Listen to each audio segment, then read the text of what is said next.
আব্বা আব্বা ও আব্বা কি হয়েছে? এত সিরিয়াস আসছে? ও আব্বা আজকে না আমি এসএসসি পরীক্ষায় পাশ করেছি। তাই কি হয়েছে?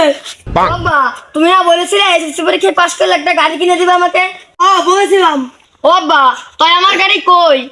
তুই এরকম করে চোখ বুঝে থাক, আমি তোর গাড়ি নিয়ে আসতেছি। আচ্ছা আব্বা যাও, তুমি যাও।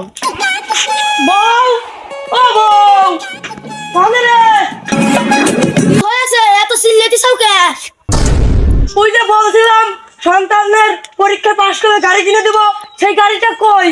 ও সেই গাড়ি, সেই গাড়িটা রান্নাঘরে। আচ্ছা দেখতেছি। কই গাড়ি? গাড়ি কো? ও পাইছি। ও, আব্বু তো ওই যে গেল, এখনো তো আর আসতেছে না। আসবে না, একটু ওয়েট কর। দাদা, তোমার গাড়ি নিয়ে আমি চলে আইছি, আগে চোখ খুলো না। আচ্ছা আব্বা ঠিক আছে। বাজান এখন চোখ খুলো। এই যে আব্বা খুলছি। এই যে তোমার গাড়ি। বাজান, এই ধরো তোমার গাড়ি। আব্বা অনেক সুন্দর হয়েছে গাড়ি। বন্ধু চল আমরা যাই ঘুরে আসি। খালি থাকো বাবা, আচ্ছা। আমরা দুই বন্ধু যাই ঘুরে আসি। আচ্ছা, আচ্ছা।